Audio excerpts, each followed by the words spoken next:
Hello, can everybody hear me all okay? Can everybody see me? We're all getting on okay? Fantastic. So, welcome to the EV Group Nexus. This is their second virtual meeting. My name's Charlie, and I work for Octopus Electric Vehicles.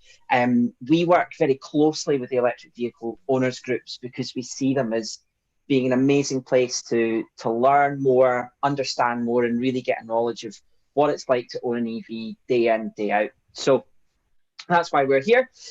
With us today, we have Neil, who I'll hand over to you, and then Neil will tell you a little bit more about what's going to be happening and what we're doing today. So, Neil, over to you. Thank you, Charlie. So I'm Neil E. Roberts from Sussex EVs. Thank you all for joining us here.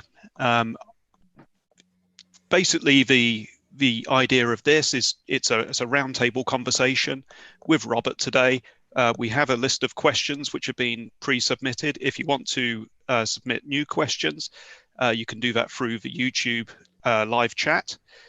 I first got into electric cars when I experienced what it was like to get behind the wheel and realized in one instant that it was like driving in a sci-fi film. I love the noise that EVs make. I think my favorite is probably the Renault Zoe, but the MG is a nice sound as well. And they're just such a pleasure to drive. So first of all, I'd like to introduce you to the rest of the panel. Can we start with Lee? Hi, everybody. So my name's Lee Morris. So I started Shropshire EV Owners Group and then discovered the Nexus. And now I help run Staffordshire EV Owners Group as well. I spent a number of years working in the aerospace industry and doing a lot of travel, building up a large carbon footprint, and kind of realised the impact that was having on the environment. Lived in a few dirty cities. It kind of affected my health a little bit, and became aware of all the issues with air quality. So yeah, that was. And when I came back to the UK, I really wanted to positively contribute to the environment. So I started a company that does EV charge point installation, bought an electric van, which we run, and yeah, trying to make a difference. Thank you. Okay, so let's move over to Derek. Afternoon, everybody. Derek Riley here from the Dublin EV Owners Club. I've been reviewing EVs for the last year and a half on the effect.net. And on the back of that, I set up the club. I was lucky enough to become part of the EV Groups Nexus, and I'm now just about to set up the EV Review Ireland YouTube channel. The unusual thing about me is all of this EV stuff, I actually don't own an EV.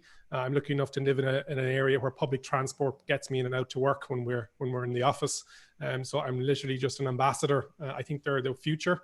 I only focus on battery electric vehicles. So if it burns something, I have no interest in it. But I am a big advocate for electric vehicles, specifically battery electric vehicles. Thanks, Neil. Okay, Nick. Well, I've always been quite keen on the environment and stuff like that. And when me and my wife were thinking moving house, the one determined was to get a house with a drive, because it was the only way of possibly getting an EV. So when we moved and the wife's car blew up, there was no alternative. I'm a bit of a gadget geek, but I wasn't brave enough to go for a full EV for myself because I was doing too many miles at the time. So I bought one for the wife. I asked her what colour she wanted. She said, I want a white Renault Zoe. So she's got a blue Renault Zoe on the drive, and she absolutely loves it. Brilliant, thanks a lot. Heather. Hi everyone from Scotland. I'm Heather Kennedy, and I'm the founder of the Scottish EV Drivers Club. It's a bit of a kind of strange story as to how I got into EVs. I've always had old cars, and we had a petrol Mazda 5. 2015, it broke down in the middle of nowhere. I was dropping my son off at the Beavers camp, and that was it. I decided I want a new car. Everybody else had one. So when it came to researching it, I just decided that one's cheap, I'll go for that. And I got a white Renault Zoe, which was only £167 a month, so it was a great bargain. I didn't do any research at all in it. I just decided I'm going for that. And from there, I've just been an EV advocate ever since. I've even changed from working from the council to working for Energy Saving Trust and sustainable transport as well now. So it's totally changed my life. So it has. Thank you very much, Heather. Now, our guest today, many of you will already know him from Scrapheap Challenge or Red Dwarf or Fully Charged or Carpool, but some of you may even know him as the Tory candidate from Birds of a Feather in the 90s. Please welcome Robert Llewellyn. I think that is the first time that's been referred to in an interview. Yes, that was one episode with the wonderful girls from Birds of a Feather. They were very nice. They were very nice to me. Thank you and hello. Yes, my name is Robert Llewellyn. I just loved hearing those stories of how people got involved with electric vehicles because it's always slightly different. And mine was so much slower. I'm really impressed at the speed of your uptake. But I was given a ride in an experimental electric car in 2001 in California when we were there filming Scrapheap Challenge or Junkyard Wars, as it was known in America. And it was a very short moment, very, very brief experience with very little explanation before or afterwards, because I was actually we were filming monster trucks. So the absolute antithesis of a carbon zero, renewable energy vehicle, absolutely the absolute pits the other end. And there was next to where we were filming was a drag strip where they were testing out cars. And I didn't even, I'd seen all that before. So, and I got this, the people who were doing this car came over and said, would I have a ride in it? And it was an extraordinary experience. So it's an electric car that did a sub 4 second 0 to 60. I had no idea why they were doing it. I had no idea how it worked. I didn't know anything about it. Really, I found out about it later. But that experience, without question, stayed with me. I went, why did those people bother to make an electric car? We got cars. Like, it wasn't that impressive. It's like, we got cars already. I want something else. What about, I would like an autonomous hovering pod that flies me, like in a science fiction movie. So it was like, it looked like a car. It went along the road with wheels, but it went really, really fast, and it didn't make any noise. So those were different, and that kind of stayed with me. And it was gradually, absolutely the reverse experience of going, why is anybody bothering to do cars like this? Oh, because of all the pollution. This is particularly in Los Angeles. I was living in Los Angeles at the time, and on a bad day in Los Angeles, back in the sort of 80s and 90s, it was like Shanghai is today on a bad day. It was really heavily polluted, and it was all ground transport that was causing the problem. Lots of asthma, lots of people with breathing problems, lots of early deaths due to particulate and all the things we know about now. And so that was how I kind of learnt about electric cars. But it took me 10 years. It was a good 10 years, 8-9 years before I got an electric car, before they really existed as sort of commercially available things. So it was a very slow transition. And I had big, chunky, silly petrol cars, and I had a diesel Land Rover for 15 years. So I was never, people go, it's all right for you, you eco warrior. I'm about as eco warrior as someone who isn't an eco warrior. That's definitely not how I got into it. I got into it from an interest in the technology, and then you realize the impact that we have as human beings on the world, which we should all know about. And it was definitely in my 50s before I really thought about that and went, oh, what does this really mean? And what can I do to mitigate it and to reduce it? And it's been a long journey and a very interesting one. So yes, that's how I got into it. I now have our front drive is full of electric cars, but that's because some of them are from companies that we're test driving them. But that's the annoyance my wife gets is, can you move all the bloody cars? I need to go to the shop. So there's a lot of jiggling around to try and find a gap for them. Brilliant. Thank you very much, Robert. Okay, the first question comes from Ian Drew, and he was asking, for the more enlightened, and more seasoned, I should say, electric vehicle drivers, would Fully Charged do a series on how to dispel fear, uncertainty, and doubt? Yes, I mean, it would be a very good thing to do, wouldn't it? And I think it's an ongoing sub-theme in the show, is that side of it. But I think this is the thing I have really noticed, and it's almost sort of outside fully charged. So, but up until very recently, I do a lot of public talks about renewable energy electric vehicles. Some for big corporate clients, some for local communities, some for the skeptics organizations, all sorts of different people. And what I've really experienced in the last, say, 8 years is a really dramatic shift in public opinion. And the battle now, the people who are paid to spread fear, uncertainty, and doubt about electric vehicles, they've got to constantly change their plan of attack, because there's enough actual experience. When people have first-hand direct experience of something, and then they hear someone tell them, "Oh, it doesn't work. You're going to have to throw that away after a week. And the batteries are made from literally saliva of small puppies that are, all that stuff that we're constantly hammered with." They're just going, "Well, that's just not true." It's like the Michael Moore film most of us have probably seen, has been so uniquely and profoundly debunked. Because it's just, they told lies. They told really rubbish, badly researched lies. And so that is unraveling as the technology is proven to be, more sustainable, lasts longer, is cheaper. When you see the thing that we've just reported on, the new Lexus, which is made by Toyota, who makes self-charging hybrids, but the new electric Lexus, they're putting a 1 million kilometer warranty on the battery. I just want to know. I don't know, because I'm sure many people who are watching this will know more about it, but I've never heard of a 1 million kilometer warranty on an engine or a clutch or a gearbox. So it is, the technology is changing and it is challenging that, but you're absolutely right. There is still an enormous amount of FUD going on.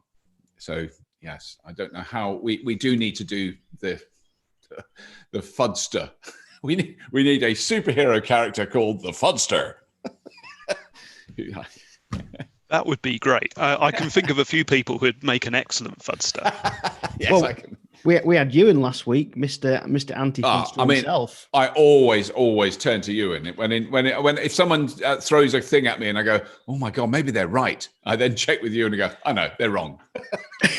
About that Michael Moore program, though, I might be one of the few people who has not actually watched it purposely, but even my father emailed it to me. Right. So yeah, it is. It had an impact. I mean, what is worrying, and it is something I still don't fully understand, because I've had Americans that I know and trust try and argue in its favor to explain his reasons for doing it. And there are some really legitimate criticisms in that film that I would agree with 100%. Biofuel. I mean, burning wood. There's a very good friend of ours who is a journalist for Dispatches, Channel 4's Dispatches, and he did that. He did a program. There's a Dispatches show. You can find it on Channel 4. It's still up there, where he went to America, watched them cutting down virgin forest, chipping the wood, putting it in a ship, sailing across the Atlantic to Draxby in Yorkshire, and burning it. They're going, "Well, now we're a renewable. Please, come on." That is. And so they did criticize that rightly, and all the greenwash that the big corporations do, which we all know. But the tacky, shoddy way they criticized renewables and electric vehicles was just so dated.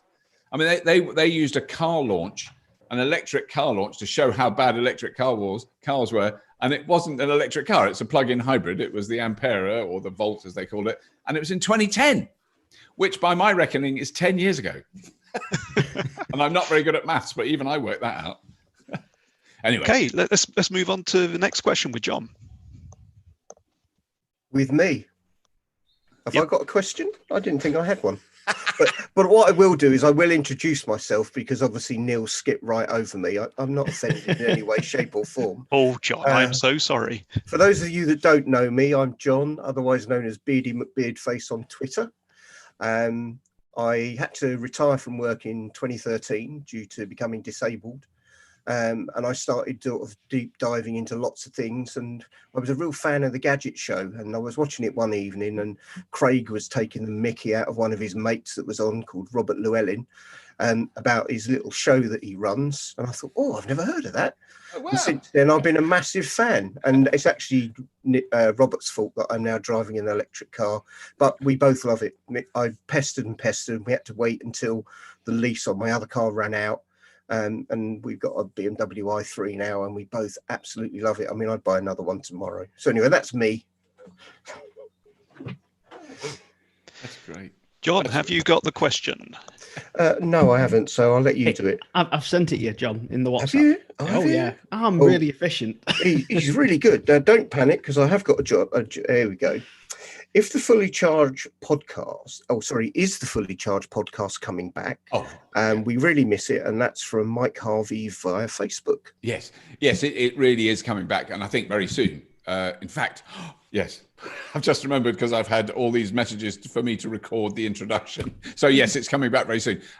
We just couldn't quite manage to do it because one of our team had the thing, and he's been very, very unwell, and thankfully he's recovering and he's much better now. And that just threw the whole sort of our little production team, it just meant how are we going to do anything? And so we focused on the videos. But yeah, no, I've recorded, I think, 4 or 5 really interesting interviews, podcast interviews. So it definitely is coming back, the podcast. That's really good news. Pretty good news. Yeah. Okay, next question is it's going to be asked by Heather. Cool. So we've got a question here. What prompted you to be an early entrant to the world of vlogging with your original and massively successful carpool series long before YouTube was invented? Yeah. That's from Rob Baird, and that's from my LinkedIn. Right. I mean, because there is no short story, there's no short version of it. But in fact, 2001, yes, it was again the same year. I was in Los Angeles, and there was a conference, which was probably called something like Video on the Internet, and it was in California. And I went along to this thing, and I was totally blown away. I had no idea all this stuff was going on. So I'd worked by then in sort of what I would now call traditional television, broadcast television, for probably, I don't know, 25 years then. And I didn't know this thing could exist, this was like during the time of dial-up modems. What they were saying is you're going to be able to watch video on the internet. And I just went, there's no way. Because at that time, it would take me 14 minutes to download a 3-word email because our connection was so bad, So it wasn't a thing that I could picture it. But the funniest thing was, I went to a demonstration of how Final Cut Pro was going to transform video production. And it was one of those great things where the guy was so confident on the stage. It was a huge hall, thousands of people there. And he had a massive screen with Final Cut Pro on the thing. And he went, so you can download your video from your videotape. And as he did something, it just froze and the ball started spinning and nothing happened. And then there was people with, they call them fanny packs, bum bags full of tools running on the stage trying to do stuff. And I was the whole audience just cracked up because the whole thing just froze.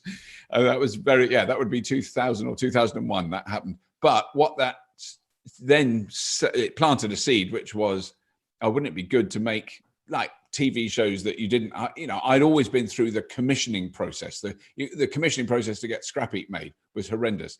The Red Dwarf, it took something like 5 years before they made a pilot. This is before I was involved in it, but all those stories of how TV shows get made, and it's such a painful process, and I've been through it so much. And there was suddenly this opportunity to just make something, and if people like it, they'll watch it, and if they don't, they won't. And that was the kind of fantasy of it, which is exactly what has happened. But then this was way before YouTube, and so I did do some experimental comedy sketches with mates. Various comedians, some of whom you would have heard of, but and we put it on. We made a thing called BWebB, British Web Broadcasting, and we ran the servers that delivered it. And every time someone watched one of our videos, it cost us money.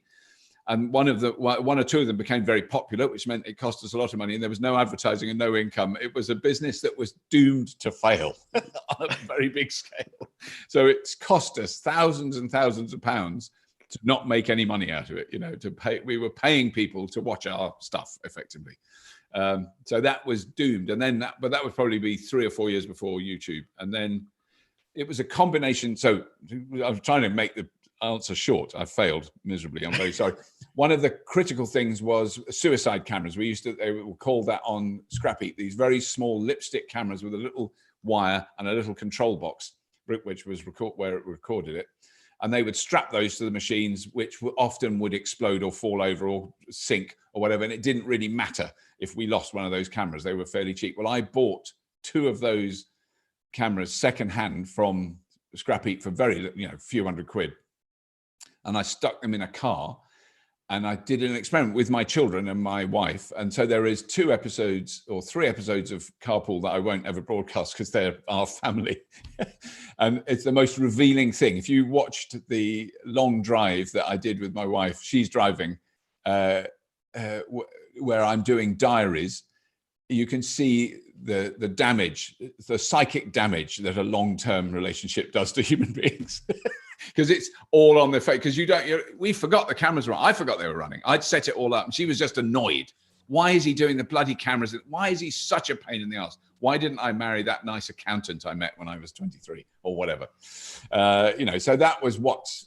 So, but when I watched that back, I went, oh, that is interesting. So I then kind of got mates. Danny John Jules, one of the first ones, and some friends who worked in TV and mates that I've known for years who did something interesting, and that's where Carpool came from, because I could do the whole thing myself. It was very easy to produce, and that's why I did it, and it was fun, and it became very popular. So it was originally on iTunes. It was only on iTunes because that was pre-YouTube, and then when YouTube started, eventually it went on YouTube as well. But yeah, so I don't know if that answers the question.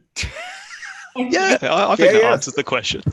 It's quite funny actually, because Mrs. McBeardface and I often say that if we produced and flung out on the internet the voice recordings from our dash cam, we could make a fortune, because some of it is just comedy gold. Yeah, some of the conversations we have. Yeah, I mean, that is the interesting thing about the car stuff, is that what became very apparent very quickly is, particularly for 2 men. So if you want to interview a man, and I've interviewed hundreds of people who aren't used to being on telly. So people who are used to being on telly is different matter. But if they're not used to it, so engineers and scientists and people behind the scene, mechanics who are on Scrapheap, I've interviewed thousands. Well, there's always this awkwardness, physical awkwardness, of eye contact, of where you look, and if you haven't got anything to hold, there'll be an engineer. If you go, he's all awkward, then you get, look, hold this spanner and lean on that post. Okay, now talk to me, and they're much happier. They need something to lock in with, But what you have in a car is, you're not looking at each other. You're both staring forwards.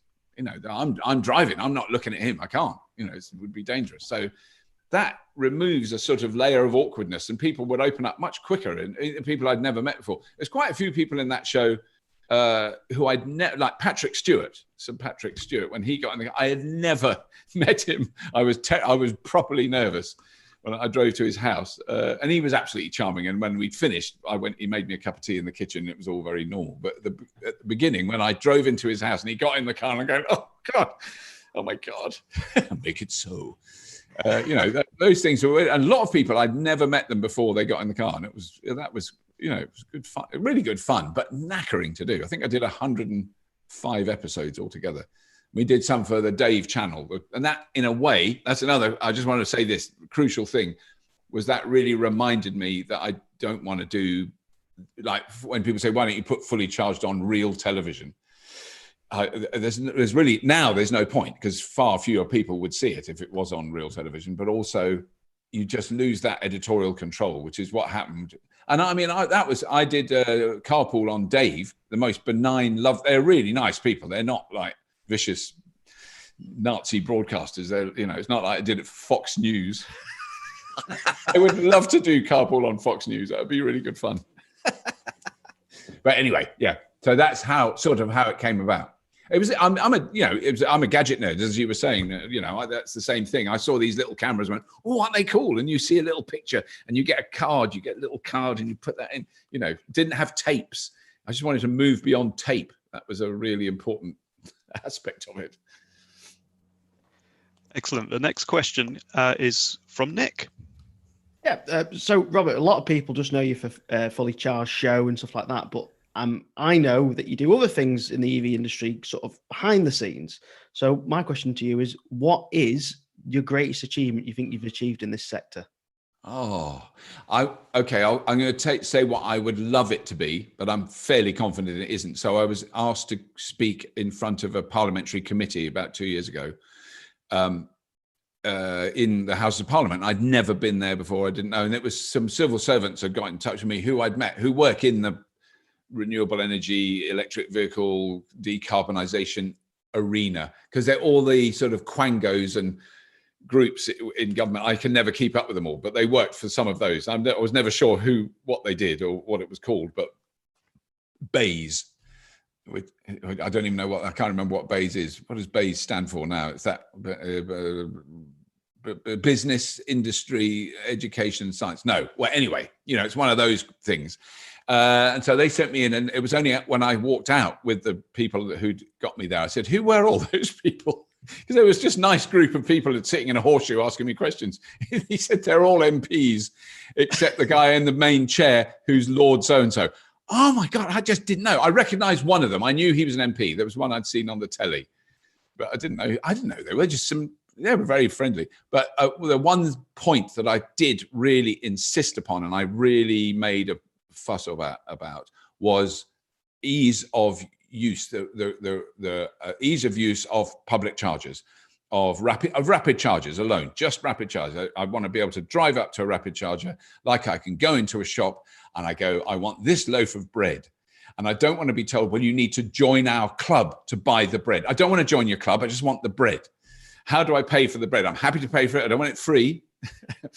You touch your car on the thing and it goes bing and you get the bread. I want that with electricity for charges. Well, that turned in, I know a lot of other people said it. That's why I don't think I can claim it. But I think I eased that, because that is now the legislative. If you put in a rapid charger now, it has to be touch to pay. So because that drove me insane. The longer that went on, and the more complex and the more apps I had and the more cards I had, just started to drive me mad. And, that's got to be solved. At the moment, the majority of normal people will not use electric vehicles until that is, it's got to be invisible. Charging a car has got to be invisible. And that technology it's so frustrating that it can be done. When you've driven a Tesla and you just drive up to a supercharger and you plug it in and you walk away, you don't even check, is it charging? I have, in now 5 years of driving Teslas, plugged into one supercharger that didn't work. So they do fail, but boy, it's rare. Yeah. Did you tweet about it like everyone tweets about a certain network every time it doesn't work? I did. I think I did tweet about, but I tweeted about, it was like a celebration. Yes, I finally found a supercharger that didn't work. I had to move the car to the next one. Result. But yes, a certain charging network breaks my heart every time I hear it. I see so many tweets about that. Do you know what's really funny is I've never had a failed charge on that network, but I have a 75% success rate of never paying for a charge on that network. Yeah, yes. No, I've done that too. I mean, I think it's very obviously CHAdeMO. That's a CHAdeMO CCS thing. If it's CHAdeMO, they're really reliable. I can't remember CHAdeMO not working. I'm sure it has, but CCS is just painful. I love the fact that we've had this long conversation about it. We haven't mentioned who they are. I don't think we should. No, I don't think it's fair.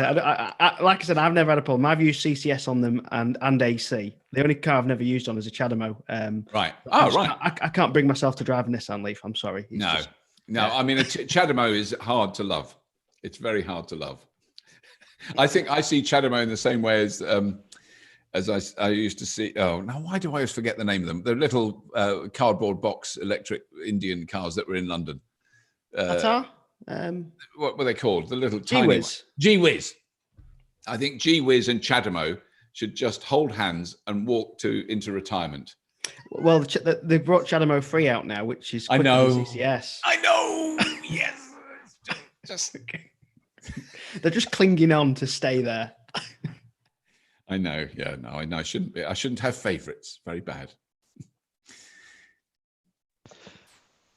Cool. Right. Well, I don't know if I answered that. I keep worrying now. I think you answered it very well. No, I was just thinking on a road trip that Leanne and I went on in a Leaf 24 from Sussex up to Huddersfield. We stopped 4 times and didn't pay for a charge on any of them. Right. Yeah. We actually vlogged that that road trip as well. Right. We spent about half of the video just talking about chocolate bars at the services. But yeah, it was great. Yeah. Okay, next question by Lee. Okay, so I've got a question from Claire Starzak. We've been sort of brainstorming for a long time over this. What could replace the word petrol head in the future for car enthusiasts? Lee, you broke up a little bit there, but let me just reread the question. I think I got the gist of it, but yeah, if you wouldn't mind, just to make sure, yeah. What could replace the word petrol head in the future for car enthusiasts? Yeah. Yes, I've been asked that a lot. I mean, because none of them have really caught on, because obviously you can have sort of watt head, volt head, spark head, battery head. I don't know. It's a difficult one, because petrol head just sort of, I mean, I am guessing, but I think I'm right, that petrol head is originally an Australian term, because Australians use the word petrol. And I think I first heard it from my missus, and she went, I didn't know you were a petrol head. She used to have a Valiant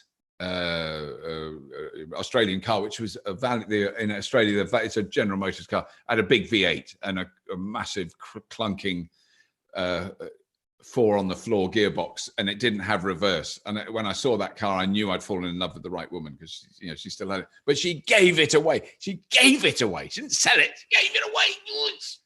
Not that we could I love that car. Anyway, petrol head. I wonder what it can be. I mean, because the easy terms are annoying. The terms that I'm more familiar with is all the abuse that I get on Twitter. Somebody just suggested evangelist. Well, evangelist, yeah. So there is. I wonder, is that in here? I don't know. There is a guy that I met in Texas he calls himself the evangelist. That's he promotes electric vehicles and charging infrastructure. Yeah, I don't know, because I mean, the kind of religious connotation of evangelist would make me a little bit. Well, I've got a good one here from Darren Sant from Yorkshire EVs. Motorhead. Well, yes, your Motorhead is right. It's an electric motor. Yeah, I think that's probably the best. I think we should all start using it and make it come into common parlance. Because I wouldn't mind if people go, "Oh, you're such a motorhead." I go, "You're right." Ace of spades. You see, don't you think it'll be like one of those brand names where petrol head still works, even in the future when there's not petrol cars? Yes, yeah, probably. Yeah, they probably will, won't they? Yeah, it could be. Yeah. Is that a bit like Porsche using the word turbo? Yes, yeah. Turbo on an electric vehicle. I know. I love that. Yeah. Well, Volkswagen, when I went to Frankfurt with Charlie Fraser from Octopus down there, and on the Volkswagen ID, the button for start was start engine. Wow. Is that what it says on the button? Wow, start engine. Wow. That's fair enough. Yeah. Oh, I'm not hearing you at the moment. Sorry. Neil, you've muted. I was unmuted and I muted myself. Oh, right. So there we go. Next question is from Derek. Yeah. Hi, Robert. We've got a question in from Thomas Stefan, and he's wondering, what is your favorite moment of the Scrapheap challenge? And secondly, is there any chance of it ever coming back? There's nothing else like it these days, and that came in through Facebook. Wow. Very difficult to have a favorite. I mean, certainly the one that stays really strongly in my memory, just because it was so extraordinary, was the flight special. So which we did that in 2002, and that was a combination American and British. We made a Junkyard Wars version and a Scrapheap version. So it was a lot of the American team involved in that. But that was 3 teams that built a flying machine using the same technology, not engines and propellers. We weren't allowed to do that, but the same materials and technology that would have been available 100 years earlier in 1902 when the Wright brothers first flew and all that stuff. So we had a lot of historical stuff about early flight. And we test flew those aircraft in the Mojave Desert. So it was quite an adventure. It was a really big adventure for us. So it was a long road trip from Los Angeles out to the desert with massive trucks with all these planes on and a huge crew. It was a really big crew Scrapheap had. and we're just in the middle of the desert. And it was extraordinary that whenever we did quite a few shows where there would be three teams. There'd be like a Dutch team, a British team, an American team, or a Canadian team and a French team and a British. And whenever we did those, the British team always guaranteed absolutely lost miserably, absolutely failed all the way through. And in this one exception, the flight one, the British team flew amazingly well in a insane aircraft. Terrifying to think the health and safety issues on that are just off the charts. So that was an extraordinary thing to see. The man who flew the plane, Billy Brooks, is a hang glider test pilot. That's his official role. And you only have to think about that for a second to think, wait a minute. So he straps some canvas and aluminium poles to his back and jumps off a cliff to see if it flies. I mean, how else are you going to do it? Someone's got to do that. And I normally, whenever I talk about him, if I do a talk, I always quickly Google his Wikipedia entry to see if he's still alive, because there was always that danger that I'll make a joke at his expense and find out one of them didn't work. But anyway, he was amazing. And he sat on a children's deck chair on a piece of wood at 3,500 feet in an airplane that technically shouldn't have been able to fly, but actually did. And he landed safely. So it was a remarkable thing. So that was very exceptional. But there is, I don't know whether, I suppose I can mention it, that we are in quite advanced planning.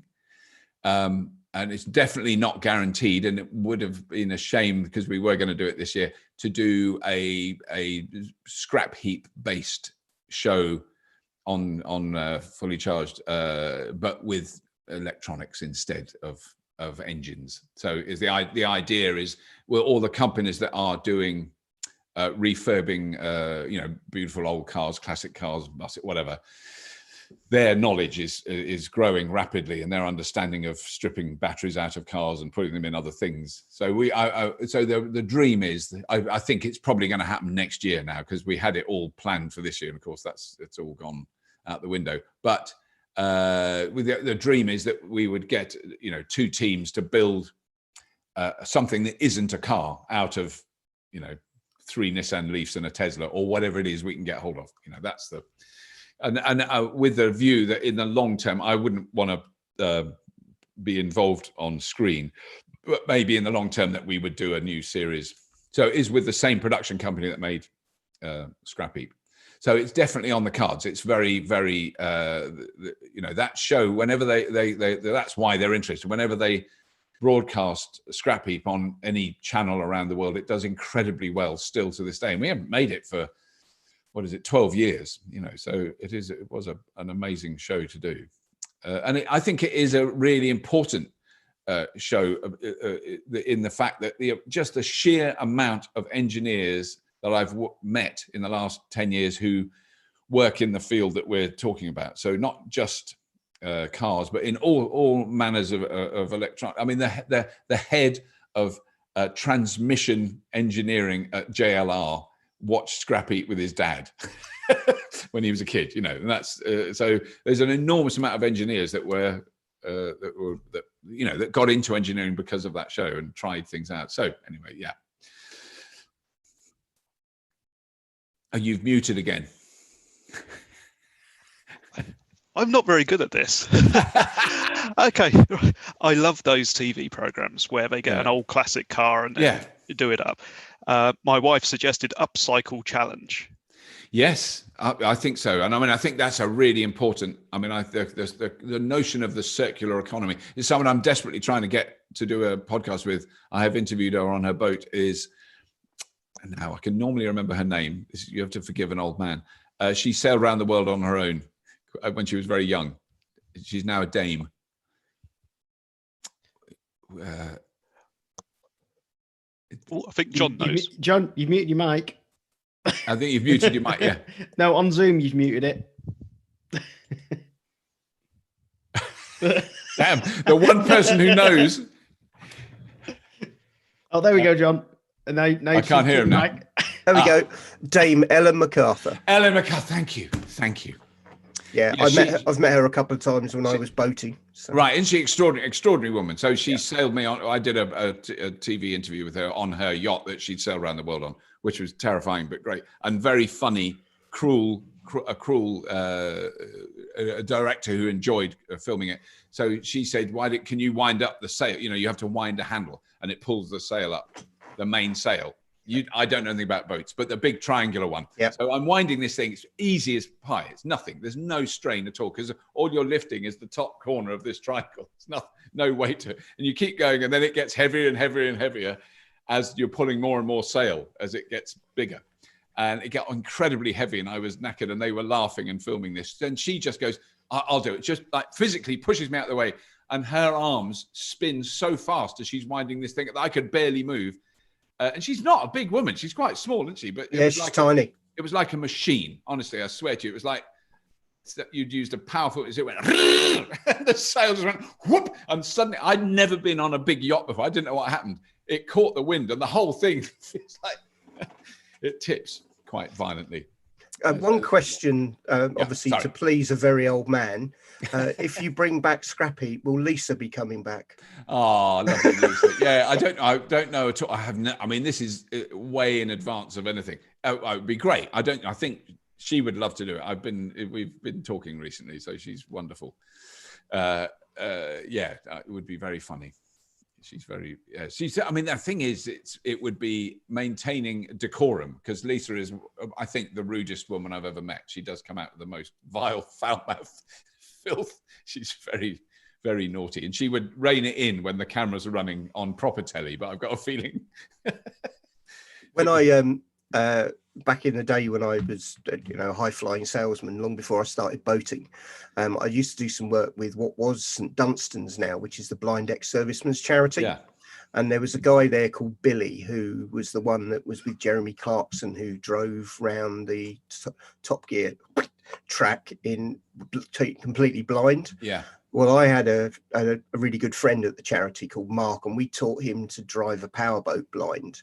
Wow. And for some reason, Lisa was involved in one of the video shoots of that. And she was, I have to agree with what you said there. But she's lovely as well. Yeah. Okay, our next question comes from a chap called Sam Cosham. He's a member of Sussex EVs. And he's asked, how can we make charging more reliable, smarter, and generally a better experience? The better experience thing, I think we've pretty much covered off. Yeah. I mean, I would say, how we do it. The only way we can do it is through our choices, isn't it? So, what's become extremely obvious is things like Ionity chargers get used more than chargers that you have to have a membership or an app for. And those charging companies are all talking to each other, and they know, so they go, why are more people using yours? Because it's really easy, and you go bip, and you just pay for it. And even if it's more, the sort of thing that I always try and argue against is, they're charging 35p a kilowatt hour. I only use it once a month. It doesn't matter. It's a bit more expensive. It's a lot more expensive than I would charge at home. But the fact is, I can charge at home, and it's really cheap or free, as it is at the moment with solar. So. That's right. But I think it's our choice of how we use what we use, and I think it will change very rapidly because I think now all the big charging infrastructure companies, so all that like BP ChargeMaster, all their new chargers you are tap to pay as well.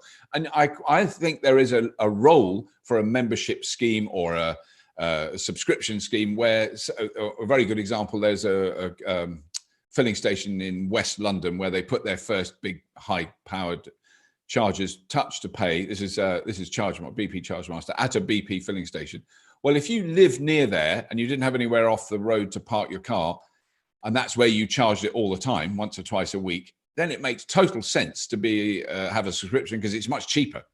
So then you get a savings and a benefit for it. But if you're just passing by, then it's such a hassle to have that, and the ease of use is really the critical thing. But I think the next step as well, which I think we will, I think I will just about live to see, is that your car does it. So Tesla obviously does that anyway. So you pay through the car, you have an account in the car, so the car knows where it is and whose electricity it's using.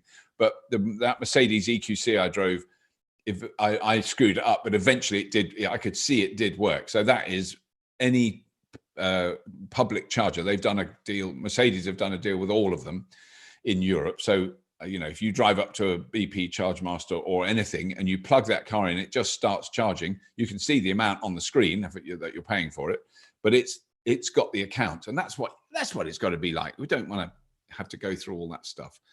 So I think it's pester the charging companies, use the ones that are easier to charge whenever you can, so that other people see, so that the companies that run and go, this charge is being used 10 times more than the one down the road that you have to be a member of. You know, other than that, as punters, I don't know what else we can do.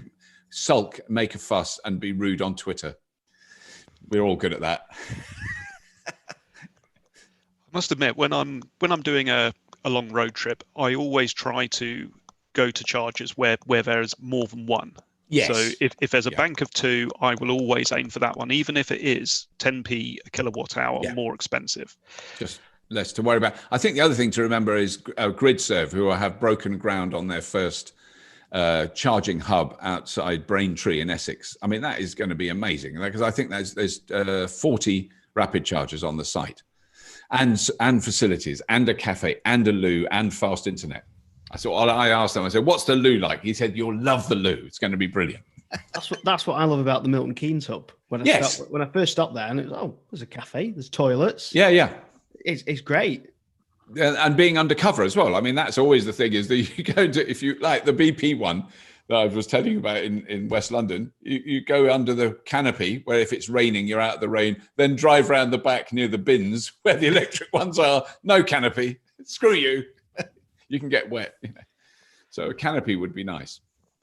I'm sure I'm not incorrect by saying that when you use a rapid charger, the car has a unique identifier. Yeah, and that's the same for all cars. Yeah, irrespective of what they are.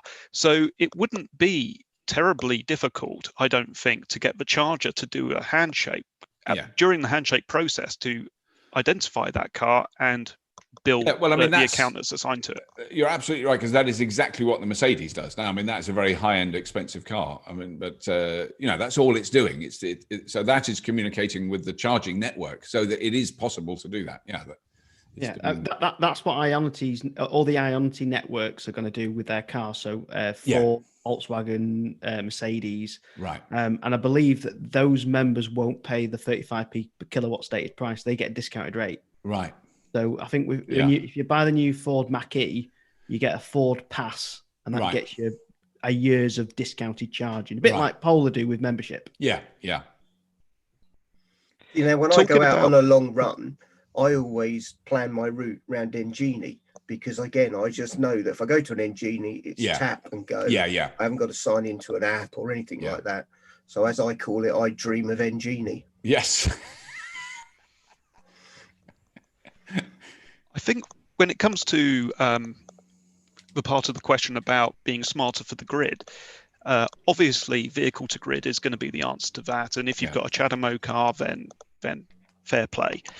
How long do you think it will be before we see actual cars with CCS that can do vehicle to grid? I know they're working on it. Yeah, they are. So I know there's a project in Islington, which hasn't started yet, but which is CCS vehicle to grid using Honda E's, so obviously they're not here yet. So when they come, and it's in conjunction with Islington Council. So it will be council cars and they do that. So I have a V2G unit here, which is CHAdeMO, and my Leaf is too old. It was the very first one, so it doesn't have vehicle to grid capabilities with it.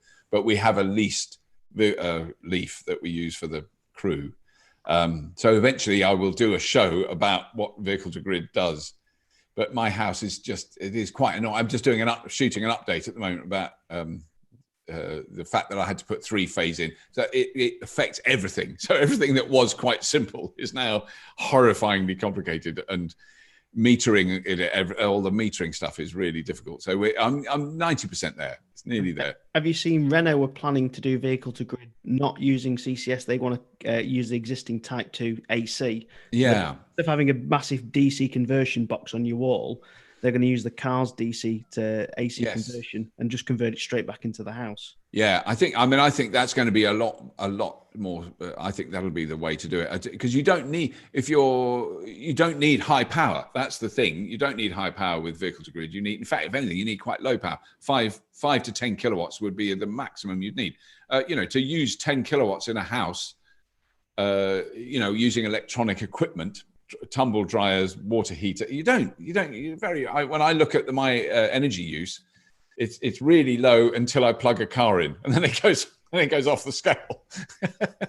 So cars really chunder their way through it. But your domestic usage, TVs and lights, it's very little, and particularly if you have got LED lights and you're using sort of energy efficient things. Yeah, I think the most I've ever seen, excluding charging the car, most I've ever seen my house pulling was when the washing machine was on, tumble dryer was on, dishwasher was on, and kettle was on. That was about 4 kilowatts. Yeah. So that makes sense. Yeah. The next question is going to be presented by John. Oh, for me. So Andy Swarbrick via Facebook asks, will F1 Grand Prix events ever drop fossil fuel? And if so, how long do you think that will be before they become EV based? Now, I know there's a bit of a thing where Formula E have got some hold over it till about 2050. Yeah. But I mean, by the time 2050 comes along, surely Formula One will be irrelevant.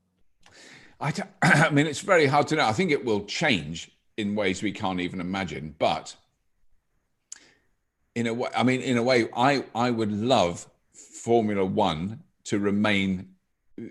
In fact, I'd like it to step back. I want it to be naturally aspirated, large capacity, very loud petrol engines. Because if you tot up the total environmental impact of a Formula One race, it's taxiing one jet from not very far to a runway. It's very little in comparison with the rest of our activities. If we electrified everything else, I think Formula One should stay the most vile, noisy, smoky, deafening, aggressive sport, because there is an amazing visceral stuff. There are a few times I've been privileged enough to be either near a top fuel dragster or a Formula One car when they start it up, and you just go, that is the most ridiculous amount of noise just to make one person go along quite fast.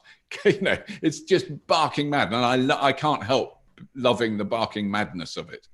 I mean, and I just think, I just want to quickly say, because I don't know that I've watched quite a few Formula E races, and it's a really different experience, even though now the speeds and the longevity of them there's very little in it. I think it might be quite interesting to have a branch of Formula One where the cars can be either combustion engines or electric in the same race. That would be quite interesting. I'd like to see that. Yeah, I mean, the thing about Formula One, I've been lucky enough to go quite a few times and work trackside, is Formula One is a complete assault on every one of your senses. Yeah. You smell it, you taste it, you feel it, you see it. And I love Formula E. I'm a real convert to Formula E. But as you say, there is something about Formula One that if it's stayed fossil fuels, really loud, I think, maybe there is a place for it. And as somebody going on a 2-week cruise probably uses more impacts carbon footprint more, because we all know that shipping is appalling. Yeah. I mean, we have a steam railway, down the road from us, and and the guys that run that, they're so lovely. But it's a steam railway, and they burn coal and they heat water, and it's a steam train, and it's fabulous. And it would be such a shame for that not to exist for some rather dodgy environmental reason, because it's tiny. It's one little steam train. It doesn't do anything, as long as because I'm much more interested in the rest of it. So in a sense, I think there could be a thing where in 50 or 100 years time, there'll be Formula One enthusiasts that wear, Graham Hill wigs and weird moustaches like Formula One drivers had in the 70s. They'll be kind of dressed in period costume, and these incredibly noisy cars will go around a little track. Be amazing, I I keep getting text messages off Ewan telling me off as you're talking about this, because me, Ewan, Chris Ramsey, and a couple of other people sort of from the EV industry, we've started streaming Forza, playing F1E. Yes. And Ewan's put F1E is loud, but not as loud as when Chris goes off the track and starts screaming. I can imagine. My thoughts are that something like F1, it's like like having a pot noodle, or that kind of you fulfill that that need. I mean, I think the other thing is, I think the thing that will change is, I think up to now, so if you think, disc brakes, self-tightening seat belts, power steering, a lot of stuff in engine technology and clutches and gearboxes all came, a lot of it, I'm talking in general vehicles, a lot of that development came through Formula One. And I think that's finished. I don't think that, there may be braking and suspension systems they could develop that affected all vehicles, but essentially all the incredible breakthroughs and efficiency and power stuff they did with internal combustion engines, a lot of that development came out of Formula One research, which I think now is like, that's a bit moribund, that aspect. A lot of the safety aspect, like ABS and traction control, all that came from Formula One. Disc brakes, I can remember, because I remember if you go around to old museums, you see a racing car, it's got drum brakes. You think, God, that must have been terrifying. Yeah. Yeah, and we're seeing now that a lot of the advances are actually, coming along in the EV industry. Yeah. I mean, some of the stuff that you get in an EV now is leaps and bounds ahead of what you're going to get in your fossil car. Yes, yeah. So I think you're right. I think the advances will now come from the EV sector rather than the petrol sector. Yeah, absolutely. No, I mean, if just in the simple fact, because I did a lot of stuff for ITV before Formula E started. They did a lot of stuff about, Williams, who made the batteries, and McLaren, who did the frameworks and all that stuff. And the battery box that was in the original Formula E was, I think, 54 kilowatt hours. And the one that's in the new one, which is smaller, it's about half the size. I mean, that change is extraordinary. I think it's now a 70 kilowatt hour battery pack, and it's like half the size and 2/3 the weight. It's much, much lighter and much smaller. And that's happened in I don't know how many years, 5-6 years. Really, and those batteries are incredible. The power they recharge them at and the power that they can give out is staggering. Yeah. The next question is going to be presented by Heather. This is a question from Michael Proctor, who was on Facebook. What should be done about the electric highway? Lack of CCS in places and no redundancy where there is CCS. I mean, it should change, I think, is the answer. There's no other answer to it. So, I mean, I don't know.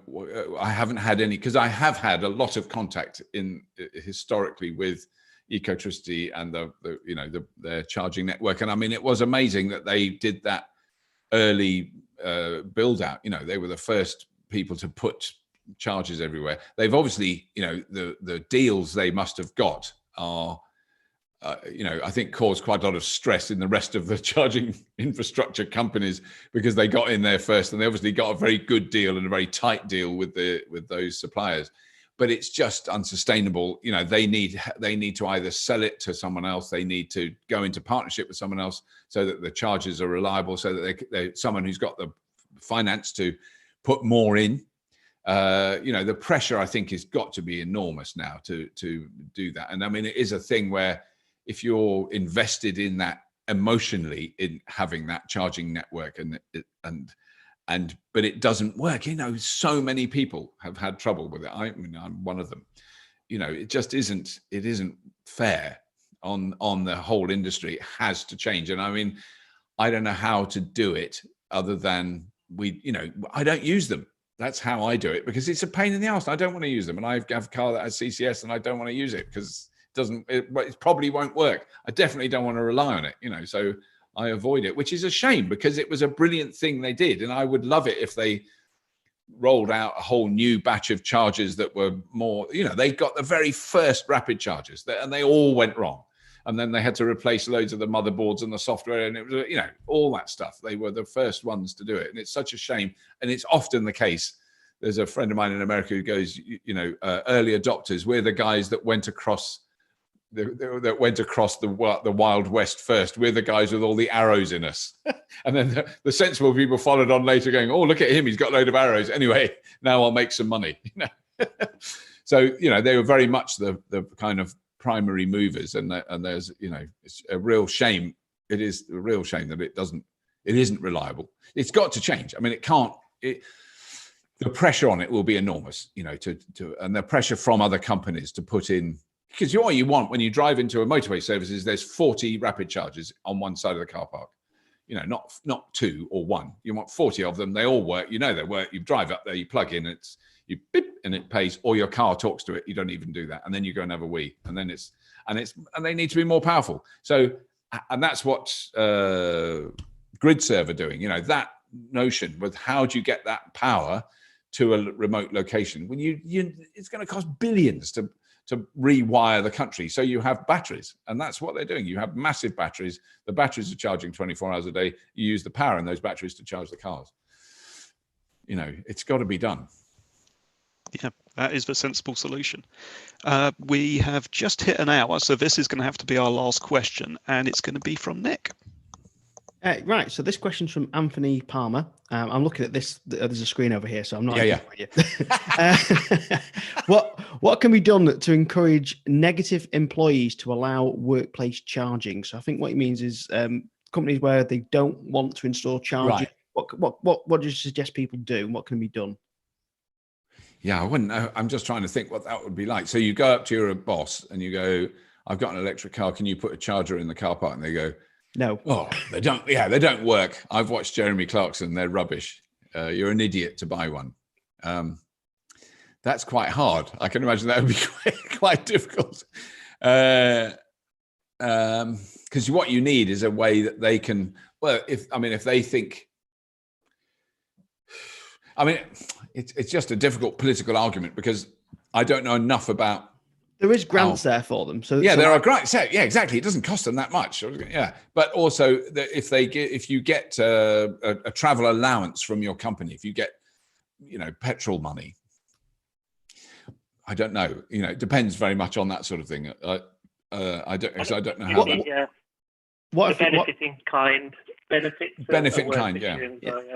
What if they try to sort of persuade the employee by saying, "Oh, I'll be the test guinea pig to see if electric cars work. You put the charger in, and then if it works, you can change the company fleet." Yes, think that would work. Well, it might do eventually, and it is that thing of it's just an education process, isn't it? Because the reason they wouldn't want to do it is because of expense.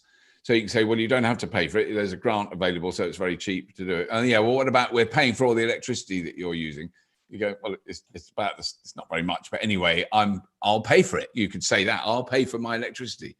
Put a meter on it, and you charge me for whatever it costs.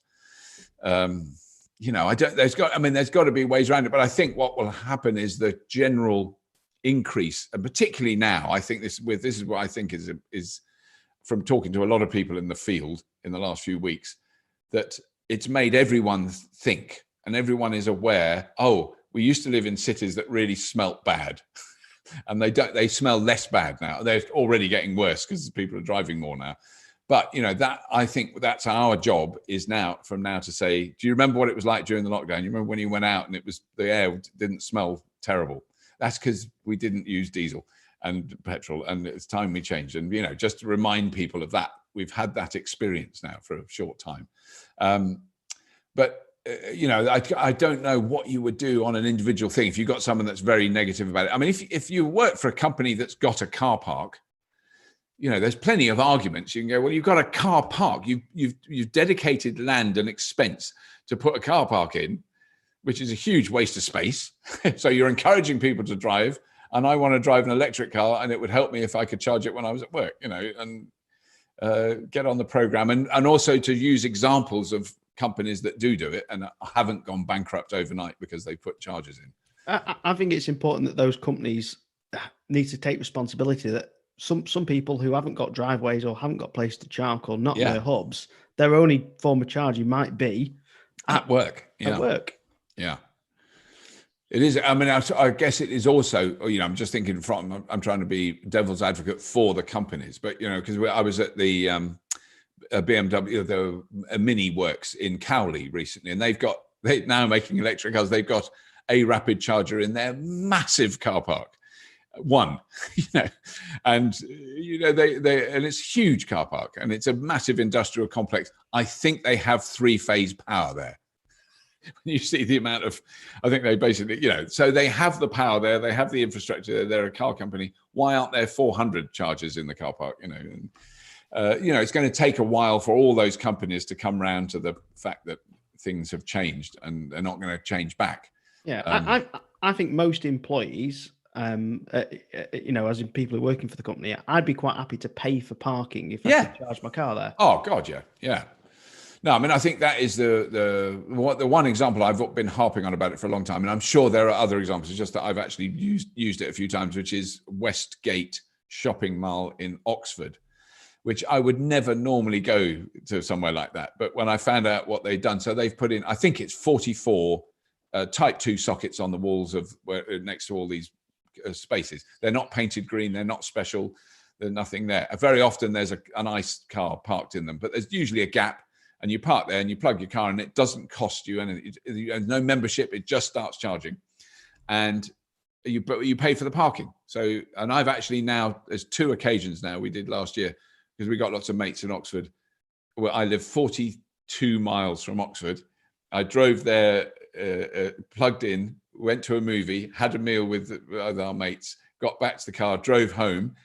And by the time I drove home, I had 20 miles more range than when I left the house. And I hadn't done anything. I hadn't waited. I hadn't done anything unusual except plug the car in at the car park, and that's such a result.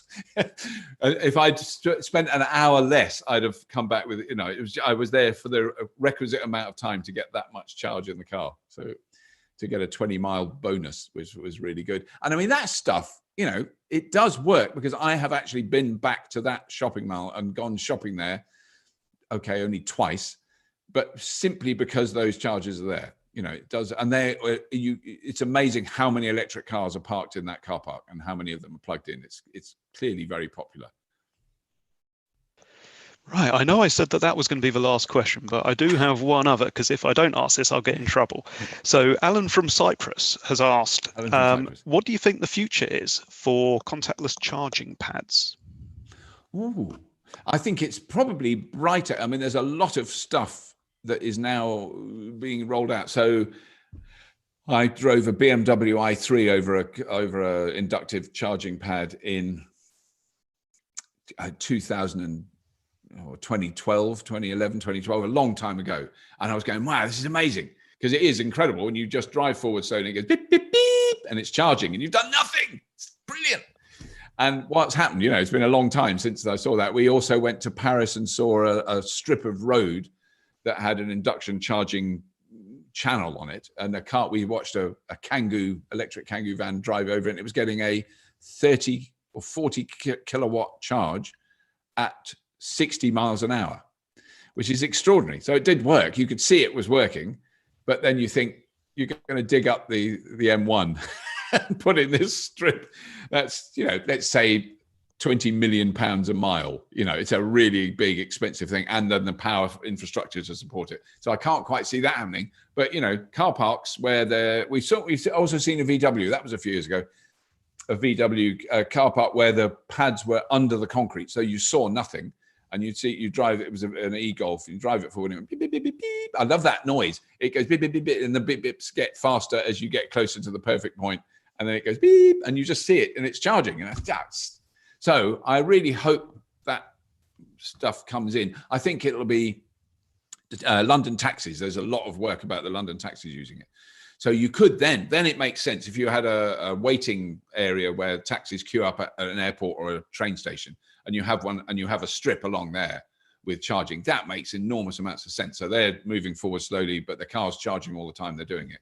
That would be a very obvious use for it. So I actually think that's one of those what could have been a weird niche technology like battery swapping.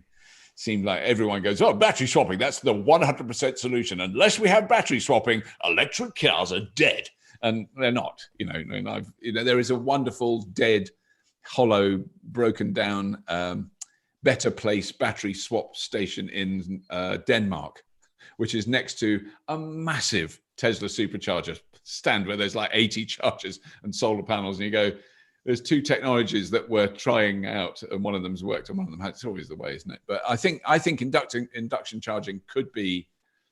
I mean, it is already used on buses. There's a lot of buses that use it already. So for private cars, I mean, it'd be interesting to see if it does catch on, or if someone manages to find a way of doing it, because it is retrofitting the cars is a problem. I think is an expensive problem. If it was built into the car from as it was manufactured and designed into it, I think it has a very good chance.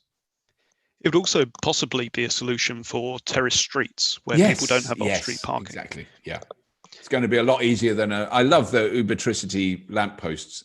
I think they're great. I've used two now in London last year and earlier this year, and they're great. It works really well.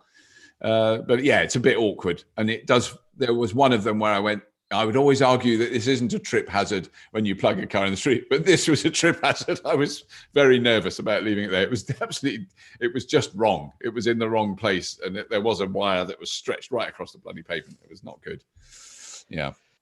Anyway, thank you so much, Robert, for your time. It's been great. We got through maybe half the questions that we had. Well, that was expected. So yeah.